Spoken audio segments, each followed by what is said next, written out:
Ladies and gentlemen, welcome back to the channel. Tesla stock today was up 1.4% and is up another 0.25% in after hours, even though Donald Trump says that we are indeed in a trade war with China. The markets are not acting or reacting as negatively as you would expect, given that's kind of a wild sounding headline.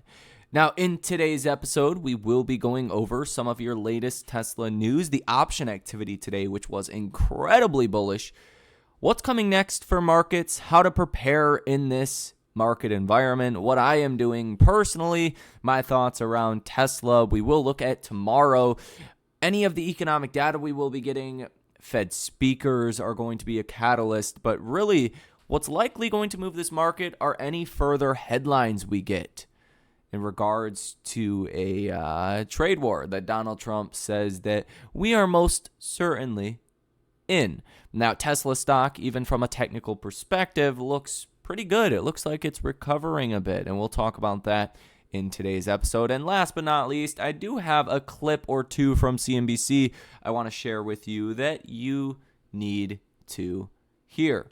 So do me a quick favor and hit that like button, as well as subscribe to the channel if you have not done so already, and let's get started. Donald Trump says this afternoon that if we don't have tariffs, we don't have national security. Donald Trump says that tariffs are a very important tool for defense. And Donald Trump says that we're in a trade war with China.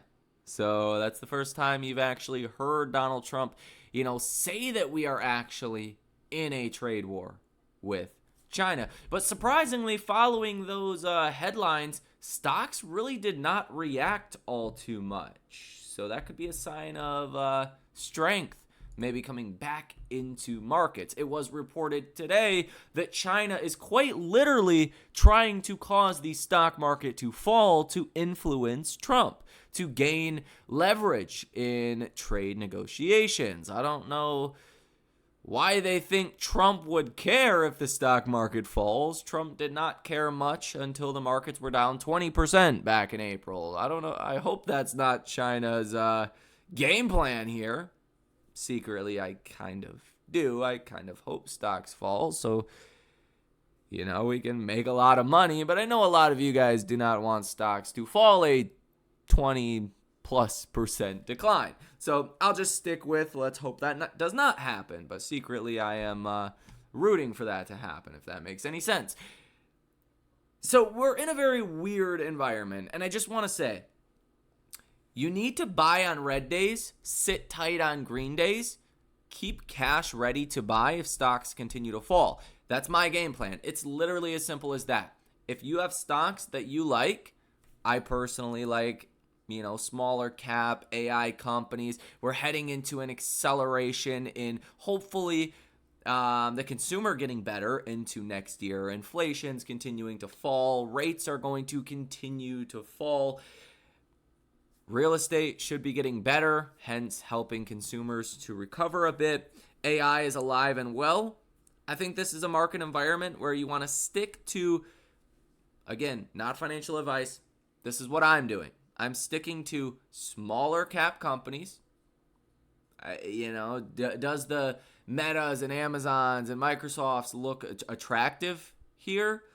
They always kind of look attractive to a certain extent, but where is the best risk to reward? I think it's in those smaller cap companies where money is going to start flowing in, especially as rates continue to fall, and that have that AI theme behind them, right? That's how we are able to generate, so far year to date, like almost 200% year to date returns.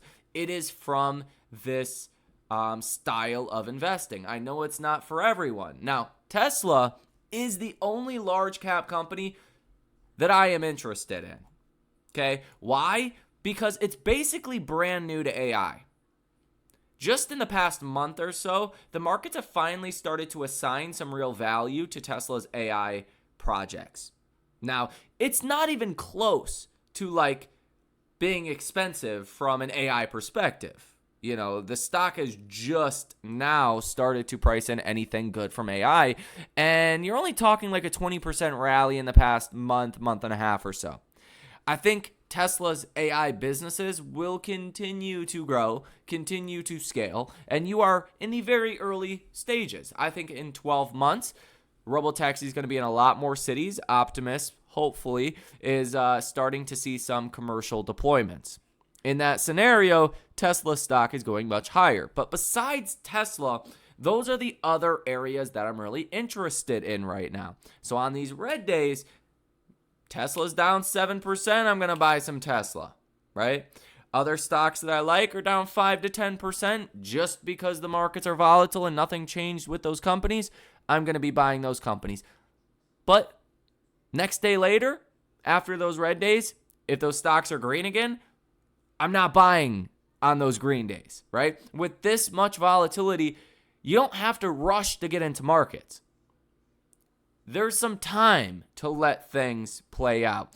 What happens when you put all of your money into markets because of one good headline on one good green day, and then perhaps, in a realm of possibilities, stocks fall 20% between now and the end of the year? Hey, it's not the highest likelihood. It's not my base case by any means, but it is possible. You're basically in a pissing contest between the Chinese president and Trump. Who's going to stop pissing first? Who's going to not piss on the other one? I don't know, and I'm not trying to predict that. This is impossible to predict. The only thing that you can do is decide how you invest your capital in that process. And understand that you don't know what's going to happen. You could think you know what's going to happen. Like, I think stocks are going to do well and going to recover. I think there's going to be a period of volatility that doesn't lead to a 20% decline. But I'm not stupid enough to not acknowledge that possibility. It would be ignorant or stupid of me to not understand that there is a possibility that this gets worse, that recession comes, that stocks fall further. So you want to have some cash. You want to stay out of margin, in my personal opinion, or at least I'm trying to. Becomes difficult as more and more stocks, go on sale. But until, stocks are down 10, 20%, that's when margin becomes very attractive. That's when leverage becomes attractive. Now, I'm not a financial advisor. This is not financial advice. That is my game plan. Do what you guys want to do. If you want to go margin crazy, go for it. If you want to blow up your account, go for it. If you want to make a lot of money, go for it. Don't let anyone stop you, and certainly don't listen to anyone in a YouTube video. Now, I'm pretty transparent with what I do here. If you guys want to come join the link down below in the trading community, come see all of the stocks that we are buying, selling, hedging, betting against, whatever it is, on a daily basis. Check that link out down below in the description of today's episode. But yeah, that's how I'm navigating this market. Again, I will point out the fact that Trump says we are in a trade war with China and stocks are not crashing on this news or this headline is very much a positive development. I cannot stress that enough, but it doesn't mean we won't sell off aggressively on the next kind of wild headline. And I think everyone's a little shocked to see Trump say that, and stocks are not tanking, right? Stocks did not tank on that. I think if you would have asked anyone an hour ago, if this headline came out, if Trump says we're in a trade war with China, most people would have said like S&P's down 1% on that. Well, in fact, right now, it's about break even in after hours. I would say that is very much a positive development in and of itself. Okay, so again, just my thoughts on that. Now, for tomorrow, we were supposed to get a bunch of economic data. Hopefully you know this by now, but if you don't, let me get you caught up to speed. In the last 3 weeks, the government has been shut down. Okay, I know it doesn't affect most of us. I actually talked to some people the other day that, I had to tell them that the government was shut down. They were from Canada. They had no idea. Doesn't affect most people. Most people have no clue, right? Most people don't care. Okay, so great, but that's the backstory if you've been lost for 3 weeks. we do have some economic data coming out tomorrow. What it looks like we will get is a speech from Fed Barkin at 8 o'clock in the morning. Philadelphia Fed Manufacturing Index expected to come in at 10. Last month was 23.2. That is a major decline. Not fantastic. Philly Fed CapEx Index expected. There's no expectations there. Employment, new orders, and prices paid. We don't have any estimates, but I would expect, things to not look great just based on the headline number coming in at 10 or expected to come in at 10.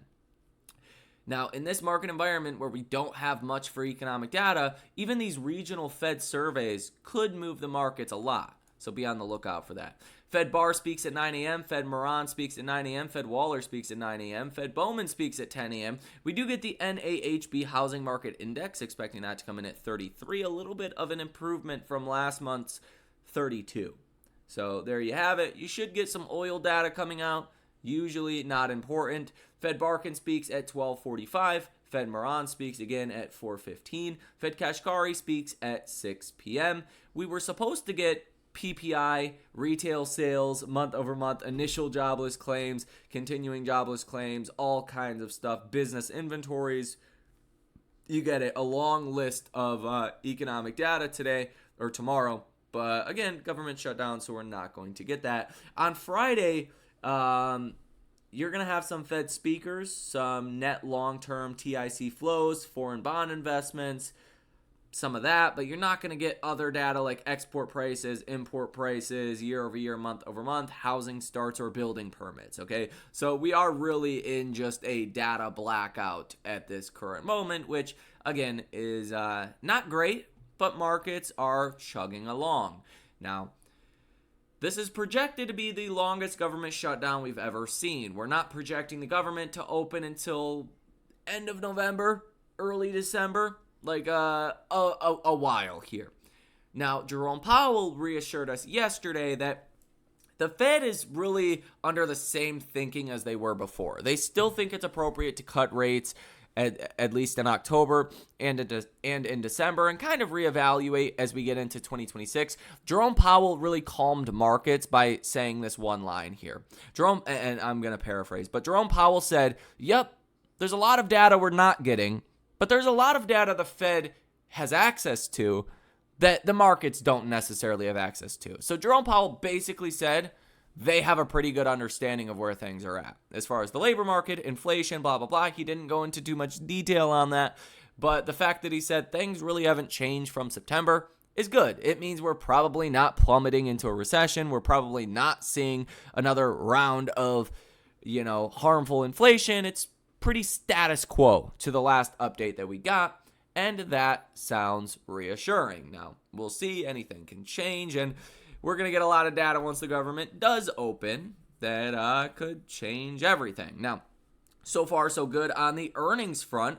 Earnings so far have come in pretty good. Now, today and after hours, you got earnings from United, JB Hunt, Pinnacle, and some others. Tomorrow, pre-market is going to be a big day because you have TSMC. TSMC is kind of a leading indicator to NVIDIA earnings. If TSMC has bad earnings, safe to say NVIDIA is going to have bad earnings. Now, Jensen Huang came out a couple of days ago and said, hey, in the last 6 months, demand for GPUs, for NVIDIA products, has accelerated. So, odds are good that TSMC is going to have good earnings, and you're not going to get some kind of, doomsday earnings from TSMC that leads into kind of bad expectations for NVIDIA. Now, you have a bunch of other banks pretty much that report Thursday morning, Thursday and after hours, and Friday pre-market. American Express, I will point out, Friday morning could be a big one just because it's credit cards. Are people falling behind? Are they still spending at the same spending patterns? I always pay attention to credit card earnings just because I want to know how consumers are doing. A lot of people shop with credit cards. Like, that's all I do. I don't ever pay for anything in cash or a debit card. I always use a credit card just to get the 2% cash back and pay it off every month in full. A lot of people do that, okay? A lot of people use credit cards when they're struggling. Like, it's kind of gives you a good understanding of where the consumer is at. And in this environment, when we're not getting economic data from the government, anything the markets can get to give us a little bit of an insight to how the economy is doing markets are going to latch onto that. Now, I will also tell you, bad news here. Earnings came in so good last quarter that expectations are high for Q3. Again, good news. Banks so far have come out and blew away expectations. Bad news is that means expectations are rising even more. So, in fact, this is the first quarter where earnings expectations are actually higher than what guidance was essentially for companies, okay? Since 2021, this has not happened. Normally, it's been pretty easy for companies to largely beat expectations.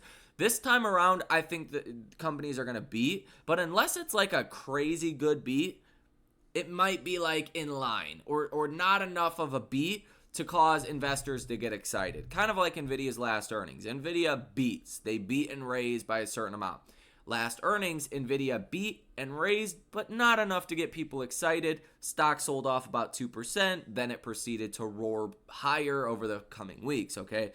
You could have a wider kind of situation like that with the broader markets just because of how high earnings expectations are. So, again, not a guarantee, but keep that in mind. Now, I do want to share this clip with you from CNBC. It's about 3 minutes long. I think it is very insightful. It says here, we're entering a cyclical recovery. That's basically what I'm talking about, my expectations for next year, 2026. Consumers recover, things start to get better. We've been in kind of a recessionary environment for the average consumer for a while. In fact, back in 2017, 2018, only about 35% of all dollars spent in the economy came from the top 10% of income earners. Today, over 50% of dollars spent in the economy come from the top 10% of earners. So the top 10% of earners are spending more, and the bottom,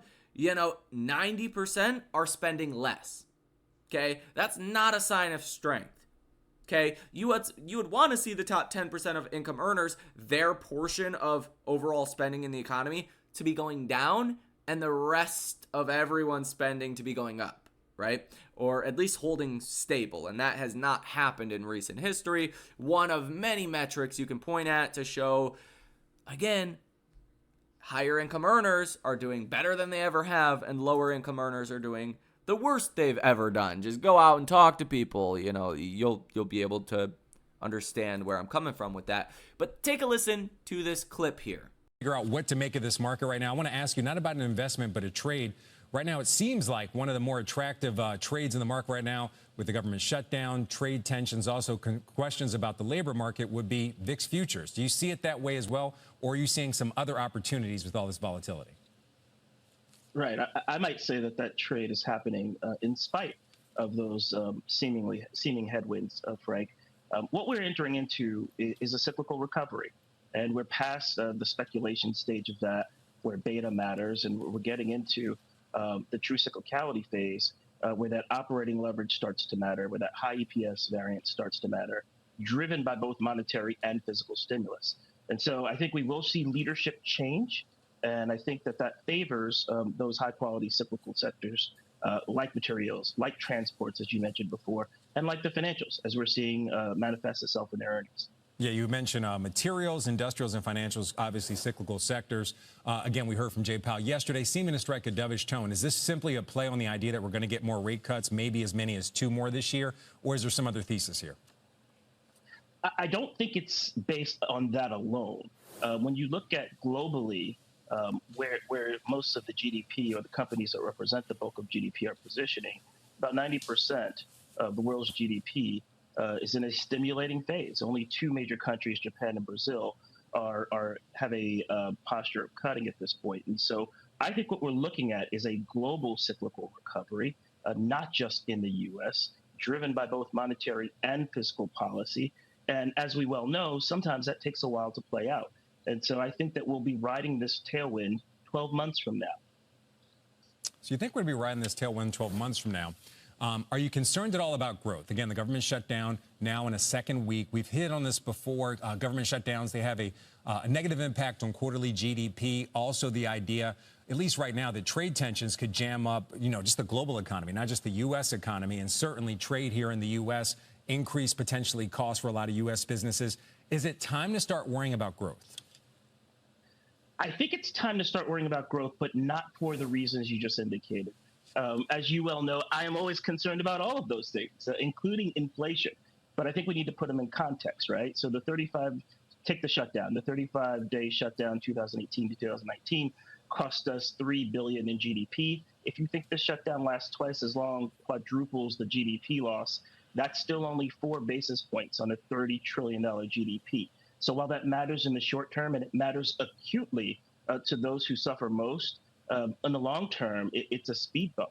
And I think most investors see that. For tariffs, the same. I think U.S. and China have both seemed willing to walk back from the cliff, as makes sense, being the two largest economies and 43% of world GDP. So volatility around it in the short term, but in the long term, just not enough to derail the GDP growth that we anticipate, particularly given physical stimulus around the world. Now, I would love to share this article with you, this video with you that says AI spending will continue for several years, says Freedom Capital's Paul Meeks, but I actually want to share this video with you that says completely fine to enter volatile market phase as investors take profits, says Citi's Drew Pettit. So take a listen. Equity strategist at Citigroup. And Drew, I think I know where you're coming from. We've seen this movie before where things are going pretty good. You mentioned post-pandemic where we had that unbelievable run-up after the sell-off. And then back at some other occasions where stocks get so far ahead of themselves, the earnings continues, there's growth, but it just might not be good enough to prevent some profit taking. Yeah, I think that's where we are again today, Joe. And the beauty of that is if you have a healthy bull market, you should have profit taking. So we think it's completely fine to enter a more volatile phase of the bull market and for investors to take some profits on good news when it's finally announced, just to give us a healthier setup into year end and to continue the bull market beyond, year 3 where we're at today. So again, taking profits on good news is healthy for a structural bull market. You said this is similar to that post-pandemic rebound, and then I don't even want to mention the other time you said it was similar to the tech bubble, 1999. We don't want to say that, do we? I think this gets overblown a little bit. Look, when we go through this on our team, what really ended the tech bubble was it valuation or the fact that earnings in these companies were never going to live up to expectations. The difference is fair value today. If you discount what we in the street are seeing for earnings growth, you get to a fair value of about 6,600. When you looked at some of these other places in time, the market, the forward expectations, the sell side, I would say even the buy side wasn't really there. Prices just ran way too far. So I think it's earnings driven now out of profitable companies. As long as we can live up to that expectation, it doesn't have to end the same way. The bubble comparisons really are just made for TV. Yeah, and your point is that there's certain times where it's all about earnings growth, and it even takes precedence over other things. You call them cyclical factors. And you're not saying earnings growth is necessarily going to disappoint, but it's already in the stocks. Yeah, exactly. And the interesting thing about this cycle is we have disconnected from GDP. If we had these conversations in the 70s, 80s, even I would say coming out of GFC, it was all about the cyclical. Right now, it's about the structural. The structural is strong, but the structural is priced in. So again, you buy on dips, you sell on strength. That's healthy behavior in a bull market. So are you buying dips? Is that, if we do get the dips that you're seeing, you're buying and you'd stick with growth, not value, and even the tech side of growth? Yeah, it's funny. We'd actually pair it. We would buy growth. Large cap growth has really good earnings momentum. Those revisions say strong up and to the right. You buy on any weakness. The other area where we are buying is small cap. And this is the place where it really has been left behind. We're just starting to talk about Russell 2000 all-time highs. This is where we're seeing an inflection out of an earnings growth recession. And the macro catalyst finally to pair with that is the Fed easing. So barbell the portfolio, NASDAQ plus Russell, I think you actually get a pretty good ride in Q4. The Fed eases. You don't think that the reason for the Fed easing, or what could make it almost a slam dunk, is a slowing economy? I mean, the government's still closed. You didn't even mention that, Drew. I don't think you say anything about tariffs either. We obsess and then we don't obsess. Yeah, it's funny. The difference between now and when we were obsessing is the One Big Beautiful Bill Act. And that becomes a big offset for tariffs. I know we're working through some concerns right now, but with tailwinds from tax in effect, the earnings growth recession behind us for small cap, so it's already working out of a negative place. Forget the macro. As long as we don't go into proper recession, you probably have upside in earnings still in small cap. For the first time in more than 8 quarters, you have real earnings growth. And when you boil it all down, why would anyone buy a small cap stock, let alone the small cap index? Is because you expect growth from those smaller companies. We haven't had that. We finally have that now. So yeah, that Citibank analyst was really endorsing the small caps, and Tesla, again, is not a small cap company, but it does trade like a small cap company. It trades on rate cuts and higher growth expectations and AI. I mean, after all, when you think about it, Tesla's AI business, if you don't include FSD sales for the last 5+ years, is really in its infancy stage. So yeah. Let me know your thoughts on all of this down below in the comment section. Let me know how you are navigating these markets. And if you guys want to come join us, check that link out down below in the description of today's episode. Have a great rest of your day, and I will see you in the next one.